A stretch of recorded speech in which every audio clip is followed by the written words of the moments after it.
The race is on, and Lewis Hamilton made it 3 out of 4 with victory in a thrilling Spanish Grand Prix. But was it a race Max Verstappen and Red Bull should have won, or did Mercedes always have the edge? I'm Ed Straw, and joining me to discuss another gripping Formula 1 race are Scott Mitchell and Mark Hughes. The Race F1 podcast is brought to you by Escapade Living. Escapade is redefining the race experience through the integration of hospitality, track access and lifestyle. Escapade Silverstone will overlook the famous Copse, Maggots and Beckett's complex and offer the ultimate private space that can be enjoyed with friends and family. It heralds a new era of motorsport adventures. To find out more, go to escapadeliving.com. No hyphens, just escapadeliving.com. Well, Mark, let's just get a big number out the way, shall we, this weekend? 100 pole positions for Lewis Hamilton. A ridiculously high number. It seems landmark and significant because we like base 10 and 100 is a nice round. Ridiculous achievement, really, isn't it? Yes. And, how would you even begin to sort of put them in any sort of order of merit? You can remember the outstanding ones. You remember Singapore. You remember that one in the wet last year at the Styrian Grand Prix, and a few others. But then, it's just a blur. It's just this blur of enormous achievement. And I'm always very reluctant to say that'll never be beaten, but I feel quite confident in saying that'll never be beaten in my lifetime. Yeah, a subtle difference there. It is a massive number and requires an amazing set of circumstances, not just a quite brilliant driver, which Lewis Hamilton clearly is, but also the opportunity to rack up that number. But Scott, I think you asked Lewis about what it meant to him and he couldn't really work it out. So what does it mean to you? Yeah, well, I'm just like I am with a lot of what he's achieved, what Mercedes has achieved, and I guess what we see in other sports as well. I just feel quite privileged to actually be here to see it happen, because I think just appreciating something like that being achieved is a huge part of what's so enjoyable about sport. And so when I asked Lewis about it, I said, normally he's not taken aback by stats. He's not one for statistics, and obviously he's broken countless records. They probably all blur into one as well. But there is something about the century, isn't there? And I likened it to a cricketer who hits a century of runs, or a Premier League footballer who joins the 100 goal club. There's something about it that matters. And yeah, now after qualifying on Saturday, Hamilton could raise the metaphorical bat, couldn't he? He's hit his century of poles, and it's just echo what Mark said. I can't see myself living through this again, which is one of the reasons why I'm so keen to just enjoy it while it's happening. It's one of those things, it'll probably be beaten one day because records tend to be, but you just can't see a pathway for how it can possibly happen. An amazing achievement. It is a privilege, no matter which driver, to see great drivers performing at their best. That is what Formula One is all about. So just great to be able to enjoy it and appreciate it. And even for those who aren't necessarily fans of Lewis Hamilton, I think there's every reason to give him a quick applause as he raises his metaphorical Formula One car-based bat. But let's get on to the race. Now, Scott, normally we start with Mark's look at the bigger picture of how the race was won, but let's just zero in on a moment at the start of the race. First corner, another big moment in the Hamilton versus Verstappen battle. So what did you make of that moment? Well, first of all, obviously it continues this amazing 100% record we've got of these two going wheel to wheel in every race so far this season, which is just phenomenal. This one I felt was the strongest or hardest move yet. It was an escalation in what we've seen so far. I still think it was just about in the realms of what's acceptable. It was very aggressive from Verstappen. Hamilton had a decision to make in the moment. Does he commit to his line, knowing that Verstappen's speed into the corner is almost certainly going to end in contact, which Hamilton wouldn't have been responsible for causing? Or does he live to fight another day and accept that Max has launched one that it's not worth getting in the way of? And obviously, as we know, Hamilton chose the latter. I think it was an excellent judgment call from him. There may come a moment later in the year where he decides, actually playing the odds, it's better to just turn in and give Max something to think about. But I think it was just about okay. And the fact that Hamilton obviously went on to hound Verstappen and ultimately win meant that Lewis could probably reflect on it quite positively as well.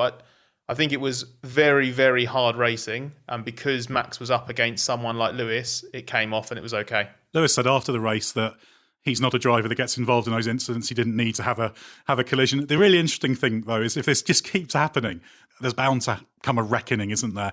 A moment when Hamilton isn't willing to cede a little bit and maybe wants to lay down a marker in the sand. Do you think, Mark, that's almost inevitable? Given the current rates, another 19 races of this, there's going to be a point where he might think, particularly when we get down to the real run-in for the title, where he might need to be much more aggressive and not be the one that gives that little bit of extra space.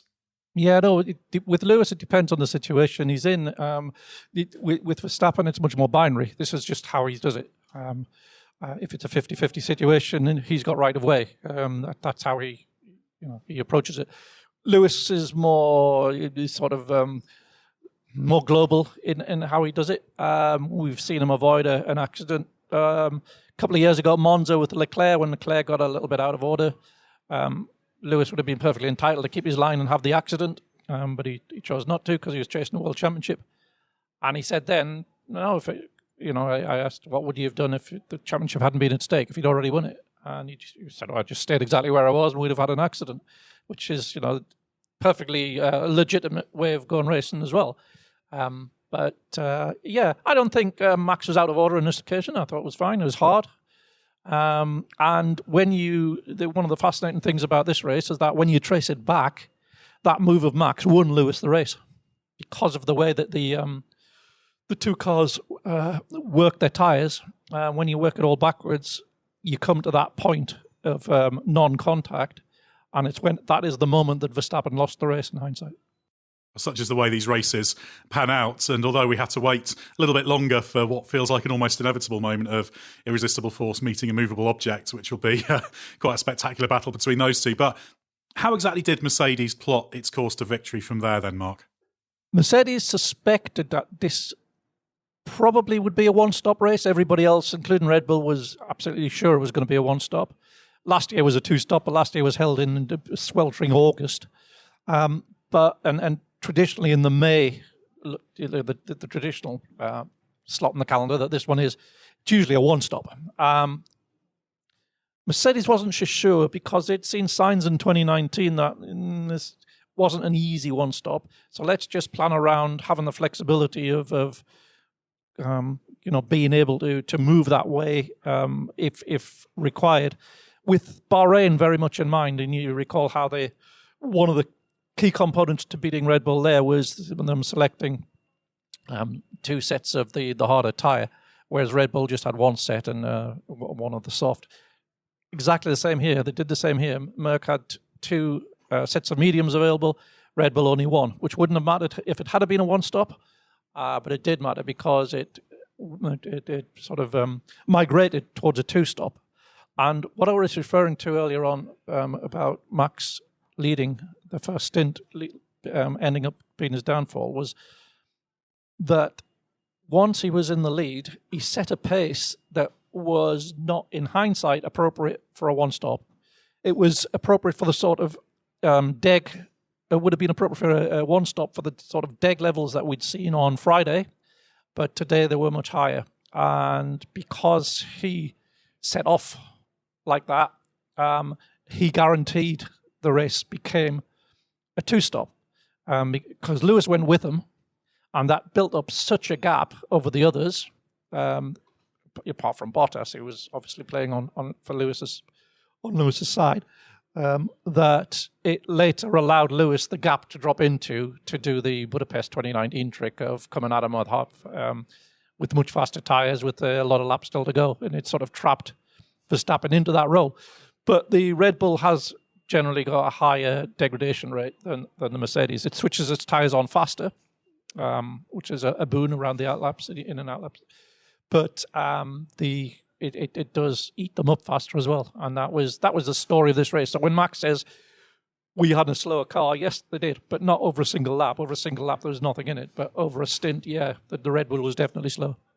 Andrew Shovelin sort of described it as the sort of emerging trend looks like Mercedes cars a bit more neutral in terms of it doesn't stress either axle Whereas, obviously, as Mark was just explaining there, it looks like over a race stint, especially, the Red Bull does. And I think that it's hard to say the writing was on the wall because, obviously, this Barcelona and track position is so important. But the longer Hamilton was able to hang on during that first stint, basically just glued to the gearbox of the Red Bull, it's difficult not to watch that and think, well, the Mercs got this, because every other year we're here, and you saw it further down the order as well, you see cars really, really struggling to stay close. And I know that Hamilton has got this almost freakish gift of being able to drive behind other cars and not struggle so much. I just thought it was really, really telling, a good sign of that fundamental Merc advantage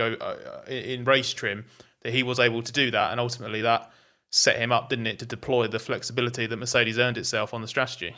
Now, here's a question on strategy, because I was saying to you during the race, Scott, that I felt Mercedes should have taken that opportunity after Max Verstappen had made the initial stop, and then, of course, they left Hamilton out rather than bringing him in on the following lap.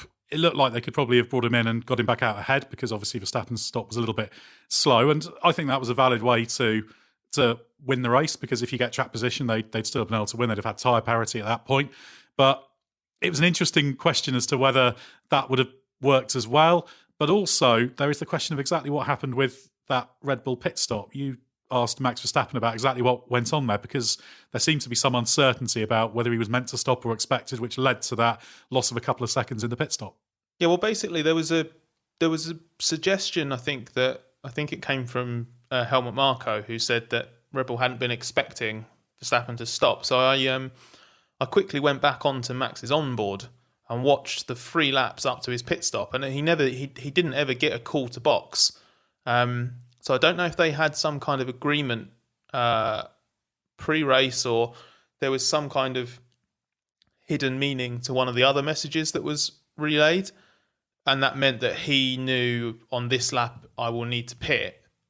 But basically, there was a misunderstanding because Red Bull wasn't ready for him, and I think it was at the left rear. I think that was. I think one of the rear tyres wasn't out quick enough. Basically, they recovered it quite well. I think if you've got a car come in for a pit stop and you're not expecting it, and you ultimately do that pit stop in 4 seconds or whatever it was, that's still a pretty good effort, isn't it? But yeah, basically just a small error ultimately, and I know that didn't cost them anything at the time, and I don't know whether this is correct, because obviously I don't have the data they have, but Chauvelin said that basically by the time Hamilton got to turn 10, after Max had stopped, they felt that they weren't going to come out ahead.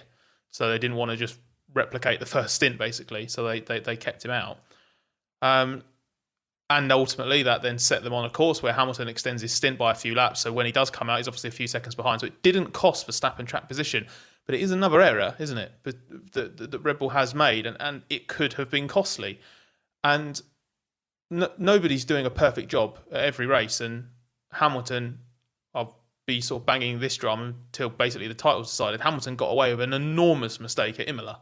So it's not that Mercedes is perfect and Red Bull sucks, but there is definitely a trend now of Red Bull and Verstappen between them leaving things on the table, and they got away with that one there, and then ultimately they didn't have the performance anyway. So I think it is something that they need to work out, because every weekend there just seems to be a little thing that they're not getting quite right. Ultimately, as you say, if Chauvelin's correct and they have some quite good live tools, they certainly shouldn't have stopped if there wasn't a good chance of getting Hamilton out ahead. But Mark, you felt that maybe Verstappen actually, even though that pit stop did cost time, might actually have been fairly well judged by him, even if he wasn't expected. Yeah, the tyres fell off basically on that lap. So he'd lost 4/10 the previous lap after having been really consistent up to that time, and you could see the tyres are beginning to go. But then apparently they really went on the next lap, and it was partway through that lap that whatever signal had been arranged, he told them. So he's effectively, I'm coming in this lap. So I don't think you'd call it a mistake as such. It was just they got caught out by how sudden the drop off was. Well, whatever, you can certainly say it was a great battle at the front, and fascinating, as you say, Mark, that you can trace it all the way back to what seemed like a very, very good thing for Verstappen at the first corner, would actually set the race on a path for Hamilton and Mercedes to win it the way that they did. The rich and powerful want us to think the economy is a line on a stock market ticker. That's wrong. The economy is powered by us. It's what we create, what we buy, what we need. President Biden has proposed bold public investments in jobs and families, but more is needed. We need housing, healthcare, caregiving, action on the climate crisis, and millions of good-paying jobs. This is our moment to finally unlock prosperity for all of us. For more information, go to prosperus.org. That's prosperus.org. Well, Scott, we talked about one Red Bull driver. We haven't talked about the other one. Sergio Perez finished 5th from 8th on the grid. He was kind of missing from qualifying, wasn't he? What went wrong there? Well, he had basically a mystery shoulder problem that he said he started to feel he had some kind of complaint in one of his shoulders at the start of Q1 that he said then got worse as qualifying progressed, but he didn't know where it'd come from because he said he didn't think he'd done anything out of the car, but he also didn't say yes and there was something sticking out of my seat or there was something wrong with the seat that was causing him a physical discomfort in the car. So it was a bit weird, and it was just he didn't look comfortable when we spoke to him after qualifying. So he said that was his most difficult, his worst qualifying session so far of the year. Remember, he got knocked out of Q2 in Bahrain, so he was I think it was physically hurting, and he had a spin on his first run in Q3. So just a really horrible qualifying session, and then once you're starting down there in Barcelona, you're fundamentally limited. So unfortunately, it was a case of damage limitation for him individually, but Mark's probably in a better place to explain how big a loss that meant he was for Red Bull in terms of Verstappen's race at the front. Yeah, it was significant because he wasn't there. So that meant he was stuck. I mean, he was stuck behind Ricciardo's McLaren, wasn't he, in 6th place? So it meant that gap was there for Hamilton to drop into. So he could do that strategy, and otherwise, if Perez had been right there, and he would have dropped behind Perez by making a second stop, then he couldn't have made it. So Bottas was always in the window. If Verstappen had wanted to do it, Bottas was always there. So he was a very useful part of the overall strategy of the team.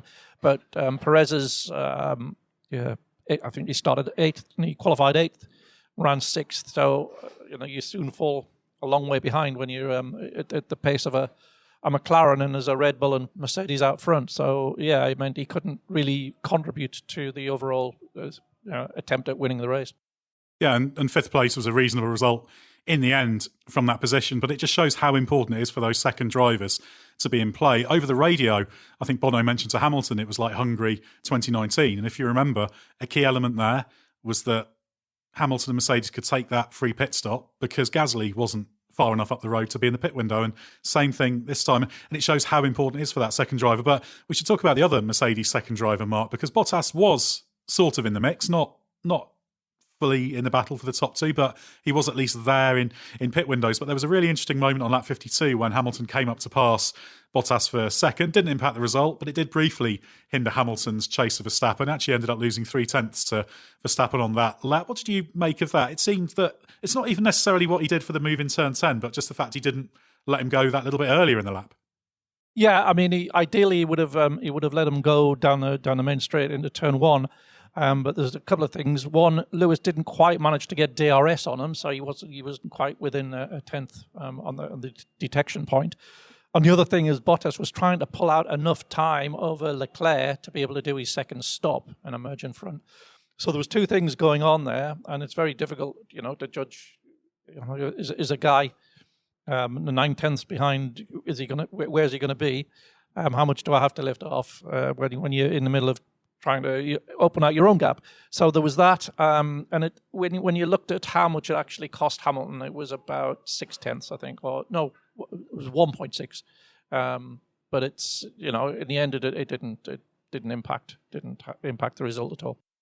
I think it was not ideally handled either, because Hamilton said afterwards he didn't know that Bottas had been told not to hold him up. So that meant that Hamilton was having to make his own judgment about the body language of the car in front. And if you're doing that, that means at some stage, unless Bottas does quite literally exit stage right or stage left, then Hamilton's got to make a guess on what Bottas is doing, which then leads to him potentially taking a risk to launch an overtake and them tripping up over one another. So that probably could have been handled a little bit better with an explicit message to say, Valtteri, you need to let Lewis pass. Don't hold Lewis up. Let him pass here. And then a message to Lewis to say Valtteri will let you pass at turn X. And that didn't happen. But I have to admit, at the time, I did feel quite strongly that it was a bit of Valtteri wanting to prove a point, basically, and make it just needlessly difficult. On reflection, maybe I sort of soften that stance a little bit because I do have sympathy that he had his own race. So I would probably revise my initial opinion and say that this was more Bottas being aware that he had to play the team game, but not going out of his way to do it. I think the point you make about the team could have been more explicit is important. And we've seen loads of teams do this because they don't want to be played around the world on the radio saying, let them past, because it's team orders. You get all these sort of coded messages, oh, don't hold him up, this, that, and the other. Just say it. Just make it really clear. Look, this is critical for our race to victory. Make sure you don't cost him any time, because you look more stupid if they crash, don't you? Because they've not had a clear instruction than you do by telling them don't crash, let him through. And never give drivers plausible deniability because they will use it. Bottas, after all, wants to show that he's a serious contender. He wants to. He might be needing to show to other teams that he's a guy that they want because he's got that fight. Because if Mercedes don't keep him, he's still a great option for other teams for next year. So he's got to think of himself a little bit. And if you give him that leeway, ultimately it didn't matter in the grand scheme of things, but an interesting little moment. But Scott, let's look a little bit further down. Ferrari was the closest challenger to Mercedes and Red Bull, both in qualifying in the race. That's the first time that's happened this year on both days of a weekend. Charles Leclerc, great fourth place ahead of Perez. How upbeat do they seem to be about their performance level now? Yeah, very happy with the race performance in particular. We've seen in every qualifying session so far that car is quick over one lap. It has been the third fastest car over one lap, but it has often faded in the race, or at least been outgunned by McLaren. But there was something about it here that the Ferrari was just working very well, and the McLaren didn't quite seem to have the rear grip to challenge it. Lando Norris was sort of saying that basically when the Ferrari's chasing a little bit, which they have done in previous races, they end up basically overworking the tyres, trying to keep up with the McLaren, basically, which then allows the McLarens to run their own race. Whereas it was almost roles reversed here. The McLarens didn't quite have what Ferrari had, and actually Leclerc was able to just basically disappear over the course of the race. A crushing victory in that midfield fight. Did a tremendous job to mug Bottas. He made Bottas look quite silly on the first lap, actually. Bottas admitted that he just basically hadn't noticed that Leclerc was that close behind him and got done around the outside of turn 3, and then Leclerc held him behind for a while. And because Perez was obviously making his way through, but chiefly because Leclerc had that performance and didn't have the tyre problems that they've suffered at other races, was able to keep quite comfortably clear of the Red Bull as well. So it was, I think it was really good. And if you look at sort of how much this team has progressed on last year, I know we were expecting them to make a step, but if you remember after testing and going into Bahrain, we weren't massively convinced that they were in a position to be properly third best. And they were sort of saying on Friday, Saturday in Bahrain for the Grand Prix that they were expecting to struggle a little bit more, which indicated that they weren't expecting to be a clear third best either. Now, for the first time, they had the third fastest car in qualifying, the third best car in the race, and they looked every inch here like a team that is ready to sort of hold their own as third best. So I think it's going to be a brilliant fight with McLaren for at least the next few races to see who's got the edge. And Mark, we also saw another very fine Charles Leclerc qualifying performance. It's an interesting one because he didn't get through Q1 on one set of tyres, so he only had one run on the fresh softs in Q3, and in the worst conditions, he managed to get ahead of his teammate Carlos Sainz in particular, who had two sets of fresh softs. And I think even though Carlos out-qualified him in those strange conditions in Portugal, he's great at adapting. I think Carlos has got a real battle on his hands when it comes to that Saturday performance that Leclerc has. And of course, that made the difference in the race. Leclerc fourth, Sainz a good run to seventh, but obviously not as strong as his teammate in the end. Yeah, absolutely. And I mean, the fact that Carlos, he got within, what was that, I think a tenth of Leclerc. I think that's says pretty much that he's made great progress in adapting to the car. So I think if he's at that stage already, I think he's doing very well, because Leclerc is one of the very quickest guys out there. On his day, the quickest, I think. So yeah, I think Carlos is making great progress. He's taken the competition, the internal competition to Charles, and I think it's a healthy competition as well. They're very respectful of each other, and as we touched on last time, they've got different approaches, but I think that gives the team greater bandwidth. Yeah, and just a cracking lineup all round in terms of the skill sets, abilities, execution. That's really going to put them in good stead. If they are in this fight for third in the Constructors' Championship, which certainly all the evidence says they are, that lineup's going to work really well for them. And in that battle, of course, is McLaren. Scott, you've been following Daniel Ricciardo's progress very closely this weekend.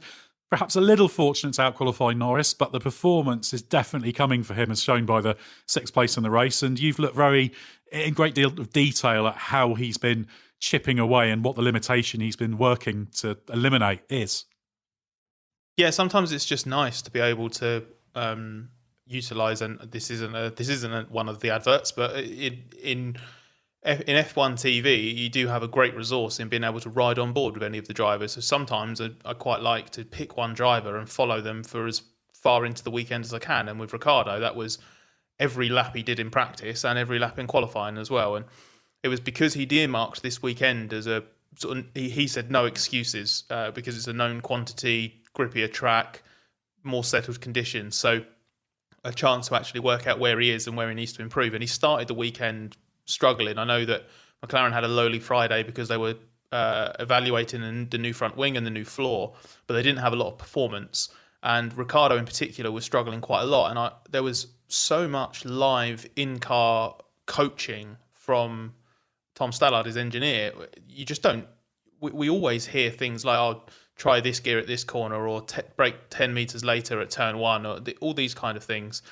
But I've never heard anything on the radio like the amount of brake pressure coaching that Ricciardo was getting, being told that there's too much brake pressure in phase 3, need to apply more brake pressure in phase 1, having it described as, try to create a more stabby brake profile. So basically, he was being told, try and put more brake pressure on the entry to the corner, get off the brakes earlier, because basically he was inducing understeer into the car. And this was pretty much after every single run through practice and even into qualifying, which to me said that Ricciardo is quite clearly having to consciously think about adjusting his braking technique, which, again, in addition to being an intense level of in-car coaching that I personally haven't heard to that degree before, it's a very fundamental skill or technique for an F1 driver to be in a position where they're not doing it automatically. And to hear that was absolutely fascinating. I got Ricciardo to talk about it after qualifying, and also got technical director James Key's perspective from a technical side, and there'll be a piece on the race website between now and Monaco sort of diving into that in more detail. But what that showed to me was, I think Ricciardo's got tremendous humility to be able to take that on, and he sort of described it as basically feeling like he's back at school and having a tutor saying, yep, good job, you've done that well, now how about you try to do this a little bit better? Okay, you've done that a little bit better, now could you try and work on this? And ego could get in the way there as an F1 driver. Could feel a bit embarrassing and feel like he turns his nose up and says, no, I know what I'm doing. But there's none of that. He's getting his head down. He's doing the work that he needs to do. That was shown with constant progress through practice. He did a good job in qualifying. Yes, perhaps a bit lucky to out-qualify Norris, but he got the performance was very close. And then he drove an outstanding race.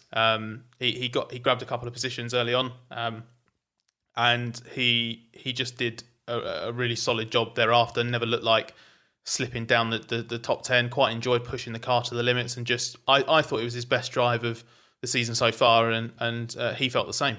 It's interesting you mentioned Tom Stallard, his race engineer.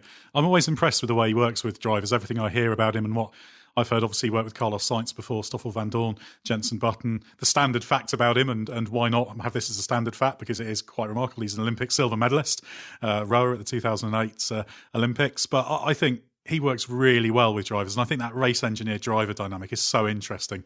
And it's great to see it working and the detail that they go to, and very impressed overall. Mark, Lando Norris, for the first time, not best of the rest. Obviously, he basically ended up in a traffic jam, didn't he? So just one of those weekends for him. He had a bit of bad luck in qualifying with that Mazepin blocking incident, which maybe Mazepin was a little bit unlucky to get a punishment for, because he wasn't the only one in that queue, although he did go. But that led to him using the two sets in Q1, which cost him down the line in Q3. But just one of those annoying Sundays for Lando, wasn't it? Yeah, I mean, it would have been deeply impressive if he just pulled out the mega lap on that one Q3 run on new tyres that he had, but it didn't quite happen. But his potential pace was he'd shown earlier in the weekend in the practices. He's potentially, I think, maybe a tenth ahead of Ricciardo. So yeah, he would have been up there where you'd normally expect to see him, I think, had he had a clear run. Yeah, and 8th place in the end for him, obviously chasing down the ailing on very old tyres Esteban Ocon in the closing stages of the race. The rich and powerful want us to think the economy is a line on a stock market ticker. That's wrong. The economy is powered by us. It's what we create, what we buy, what we need.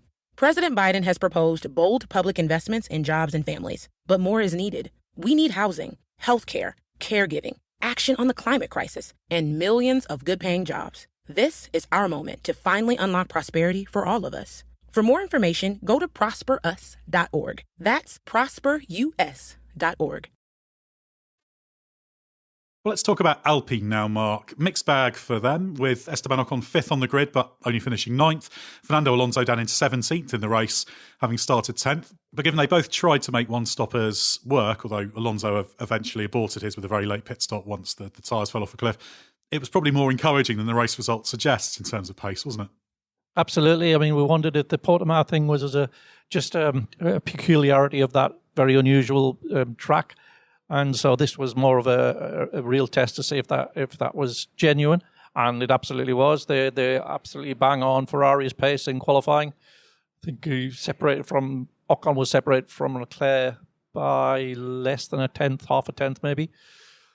I think the disappointing race result was a result of being on the wrong strategy. They stuck with a one-stop plan, and it just wasn't the appropriate plan. And Fernando's still struggling to put the Q3 lap together. He's absolutely nip and tuck as quick as Esteban when in practice and when they're in a race stint in clear air. But yeah, just still not quite putting the pieces together on the vital Q3 lap. That was actually quite a good drive from Ocon in the race, given those tyres, and he ended up well off the pace at the end of the race, but managed to hold on to that position when he could easily have dropped out of the top 10. So a decent effort from him. Scott's AlphaTauri, difficult weekend for them. 10th place for Pierre Gasly in the end, but it all started off a bit badly for him with some fairly poor parking. Yeah. Normally when you see a message flash up that a driver's under investigation for an out-of-position start, it's pretty slam dunk, isn't it? It's like speeding in the pit lane or something. There's not really going to be any interpretation of that lets the driver off. But normally, that it is quite easy for those to be sort of shrugged off as, well, these cars they must be impossible to see the grid slot. So I often have a lot of sympathy for drivers who don't quite line up perfectly. And then I saw the onboard of Pierre's effort of getting his car in position, and it was just inexplicably bad. He just basically drove past it. So he knew it was silly. He knew that he'd made a stupid error, and he was really annoyed at himself for doing it. So he wasn't laughing and the team wasn't laughing, but it was, I have to say, from my point of view, it was quite comical to see him just sort of sail past the grid position. Yeah, and he came so close to passing Ocon at the end. I think it was just under 2 tenths at the line. But yeah, it's always annoying when a relatively trivial little error has such a big impact on the weekend. 5-second penalty, of course, it got him. But also, Scott, you wrote a piece about Yuki Tsunoda. He was at it again over the radio after struggling a little bit in qualifying, and then of course his race didn't last very long anyway. It's amazing we've gone 4 races with him only picking up really that one result in Bahrain. Yeah, well, he's really highly rated, and this was kind of at the heart of what I wrote after qualifying, because I didn't do it to dig him out or just pile onto him. He's a rookie, he's only 4 races in, and he's a very young guy, so he will only improve and he'll only get more mature. And plus, I do think another mitigating factor is while his English has come on leaps and bounds since he came over from Japan to race in Formula 3 a couple of years ago, it is still a fairly weak second language. So I think we do need to cut him some slack, but it's not the choice. It's not necessarily the choice of words that's becoming a bit frustrating now. It's the fact that it's clearly not that he's capable of the odd radio outburst. I don't think he can control it. I think when he gets frustrated, I think he rants. And the thing I always find bizarre is that the radio is not always open. if you say something in the crash helmet, it doesn't get broadcast every time. You have to activate the radio to be heard. So even if it's automatic, even if it's an automatic response from him, he makes, on some level, a conscious decision to let the team hear what he's saying. So if he's venting, that's one thing, because we hear other drivers doing it, but he crossed the line in Spain this weekend because he criticised the car after he failed to get through in qualifying, and then he made that very ill-advised comment on television afterwards, suggesting that maybe the cars weren't equal because he was struggling with performance, and he just needs to stamp it out. He did apologise for that, fair play to him for doing so, but he does need to get a bit of control, because he's got such fantastic potential, and this is why we're all so excited about him and why Red Bull's so excited about him. But it's not going to be a permanent thing, but he does risk spoiling it at the moment, because the results aren't there. He's not hooking it all up, and he's not endearing himself to many people inside the team or outside of it. If he spends more time, or he's more known for being critical and complaining, than he is drilling into what the problem is, or accepting responsibility. But one thing you obviously have to say is he's absolutely zero responsibility for what happened to him on Sunday, when it just looked like where the car just died on him, didn't it? He there was nothing he could have done there, and there was no sweariness or nastiness over the radio. So nothing wrong on Sunday, just it was all localised to Saturday. Yeah, I get the impression, as you would expect for a rookie, he's just not really got to grips with getting the tyres working for that qualifying lap. It's very tricky, Barcelona as well, to do that. But numerous times we've heard him say no grip in qualifying, and I suspect that was what it was down to. But also, Mark, AlphaTauri, they look really good in the first 2 weekends. The last two haven't gone so well. So do we think they're kind of slipping out of that lead trio in the midfield? Because it was them, McLaren and Ferrari as the three standouts in the midfield, but Alpine seems to have swapped places with them almost. Yeah, indeed. It's very very stark, the difference Portimao here to the first two races. And they weren't expecting to be very good in Portimao, but they were expecting to be good here. So that's a little bit worrying. Let's see if it's exposing something that's fundamental, or whether it's just they didn't hit the sweet spot of the car this weekend, or what. But we'll see in subsequent races. But it looks a long way away from the team that really on pace could go bat to bat with Ferrari and McLaren in the first two races.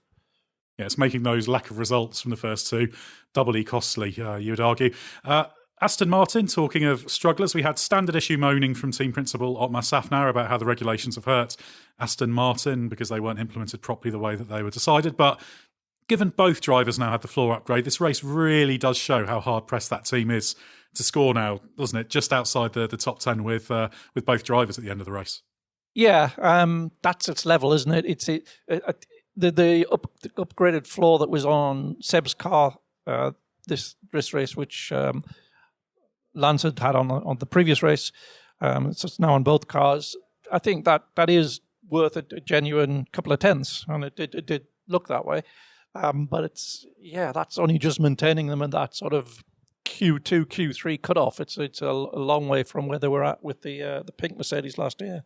So they say, we hear the line about how the regulations have impacted more on the low-rate cars, and I'm sure that is true. I'm sure they have, and there are quite good technical explanations as to why that might have been. But we're seeing a Mercedes win 3 out of the first 4 races and be contenders everywhere. So it's not impossible to make a low-rate car competitive. So they're just they're still a much smaller entity than Mercedes, and it's more difficult developing a concept from a difficult position than it is just assuming a ready-made quick car. And we're just seeing that play out, I guess. Yeah, it's going to be a long, hard season at this rate. Lance Stroll was 11th, Sebastian Vettel 13th. Either side of Kimi Räikkönen was 12th. Kimi Räikkönen had that reverse strategy, so we say he started on the mediums, went long, and then went to the softs. Pretty good result for an Alfa Romeo. The interesting one was George Russell in the Williams. I was sort of keeping an eye on Williams' progress as the race went on, because it did become apparent they had half a chance of a point in this race. Didn't happen because Russell's tyres fell off a cliff and he never managed to quite get past Alonso, who was the bottleneck there that he'd have needed to do earlier to do it. But what I was quite impressed with is I may not have been on the money with my live commentary on the Mercedes strategy, where I thought they should have taken that pit stop, but I was really impressed that they responded to the Alfa Romeo pit stop problem and brought both cars in and double stacked them under the safety car, because that was basically a free position. They realised that they could drop behind the two Hasses, who wouldn't have been a problem to repass anyway, but get ahead of Giovinazzi. And that was just the start of putting them on this sort of semi-offset strategy, which I thought was really sharp from Williams and bodes well for them. But less good for Alfa Romeo and Antonio Giovinazzi. A damaged valve led to the fact they attempted to put a car that had lost pressure, a tyre that had lost pressure onto the front left, and that really compromised his race as well. But yeah, it's really hard work for these teams to get points, though, isn't it, Mark? They really need a smooth weekend to be able to do it, or a little bit of strategic unusualness. Yeah, I mean, the competitive order is really quite clear. It's quite clear which teams are in which group. So you've got 5 teams. They're going to fill up, if everything just goes on merit, you got 5 teams that are going to fill up the points places. So, yeah, if you're outside of there, it's those 2 or 3 tenths deficit in qualifying, you're never going to grab them back unless there's some unusual circumstance, the wet race or an accident or something like that. So yeah, it is very, very tough, and in this season in particular, when everyone's looking towards 2022, you'd think the chances of them developing their way into the next group up are pretty slim. So it's going to be pretty meagre pickings for those teams, I think, for the rest of this year. And just before we finish off, Scott, coming back round to where we began with the battle at the front, this run of 4 races, it's kind of the first stanza of the championship battle. 3 wins for Hamilton, 1 win for Verstappen, a 14-point lead in the championship for Hamilton, and then, of course, Mercedes, a healthy little lead in the Constructors' Championship as well. It's been a really solid foundation for Mercedes, and I think it shows how strong a team and driver combination that is. We've been talking about this when they've been dominant, about how well they're executing, but this has really shown, even when they're pushed, they've got a lot of tricks, a lot of performance, the ability to pull these results out of the bag consistently. Yeah, I hope that people are enjoying this and what we're seeing as much as I am, because part of me does worry that because Hamilton and Mercedes have just kept on winning, that maybe what we're actually seeing is being lost a little bit, because this is an awesome fight. I go into every weekend not really knowing who's going to be quickest. You go into qualifying, and I think the last 3 qualifying sessions have been decided by hundredths, if not thousandths of a second, which is that's phenomenal. As I said at the very beginning, we've got a 100% record at the moment this season, with Hamilton and Verstappen going wheel to wheel, and Hamilton and Mercedes are having to dig deep in different ways to win. So we're seeing why Hamilton is the most successful driver statistically of all time. We're seeing why he should be regarded as one of the greatest of all time. And we're seeing why Mercedes has dominated this era the way it has, and it has never tripped up, because it is capable of rising to every challenge. Right now, we're seeing it rise to probably the fiercest on-track challenge it's had. I know that the Ferrari fight got quite tasty at times, but I really do think that this is becoming quite a special season. And yeah, it looks like the Mercedes might have an edge on Sundays. I'm not going to say that makes it easier, but obviously it does set them up for these kind of performances. But it's just fascinating, and I'm really, really enjoying it. It's so much more enjoyable to see a Mercedes, especially Hamilton, win when they've been made to work for it. And I think it's fair to say that every win they've scored this season, they have absolutely been made to work for it. Well, and as Mark always explains in his race analysis, it's tiny things that make the difference in this battle, and that's all we really ask for in a championship fight. Probably have to go back to 2012 for the last proper 2-team fight for the championship with Alonso and Vettel. Yeah, Ferrari is sort of threatened at times, but they've never gone the distance. And so this is probably the best championship we've had for almost a decade, based on a sample set of 4 out of maybe 23 races. Yeah, I think so. I think it's going to go down as one of the great seasons, a vintage season. You were a little early to really see the patterns after just 4 races, but I'm not one to make predictions because you're informed about something doesn't make you any better at predicting than just an averagely interested bystander, really. But I think we're looking ahead to Monaco. I've just got a feeling that the Red Bull is going to trounce the Mercedes around there. Not one for predictions, but here's a massively bold prediction. Exactly. Yeah, that's what I mean. That's why I prefixed it, because I don't know. There is a sort of a logical sort of justification for it, which might not turn out to be the case, but I have a feeling it will. And I'm looking forward to, because that's just going to put a slightly different complexion on it. Because at the moment, 3 out of 4 for one of the teams and 1 out of 4 for the other, it makes it sound way less evenly matched than it really is. And I think if we can assess it after Monaco, see where I think we'll have a much more realistic idea of where they really stack up. Well, that's the great thing this year. It is going to hopefully swing back and forth. And yeah, predictions are largely fairly pointless. But the real value they have is if you have a model of what you think's going on, comparing what happens against your expectations is a great way to try and learn a little bit more. And that's what it's all about. Every race weekend, we learn a little bit more about Mercedes and Red Bull. We learn a little bit more about Lewis Hamilton and Max Verstappen, and we're going to learn a hell of a lot more about them before this season is out. So if you'd like to learn even more, do head to therace.com and don't forget the hyphen. Loads to read there. Mark Hughes' race analysis, my ever-controversial driver ratings, and also Scott Mitchell, plenty of stuff there. I think you're working on a piece on Lewis Hamilton's performance in the key pressure points so far this year. If you haven't already done so, make sure you subscribe to this podcast, and if you're so minded, leave a review on your podcast platform of choice. And don't forget to have a look at our YouTube channel, just search for The Race. So with 4 races down and Hamilton and Verstappen crossing swords on track in every one of them, really is turning into a season F1 has long been waiting for. So stick with us on the Race F1 podcast so you don't miss a thing.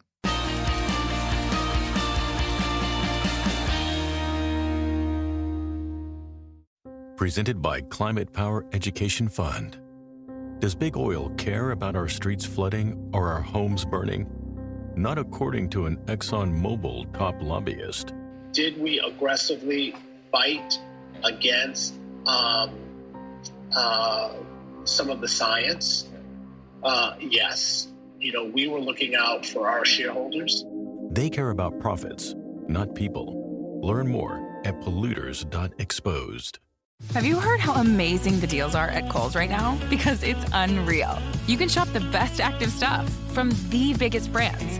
I got 25% off Nike sneakers for me, 25% off Adidas shorts and tees for the kids, and Under Armour gear for my husband for under $40. I even got some Kohl's cash. So yeah, I'm for sure going back for round 2. I mean, how can I not?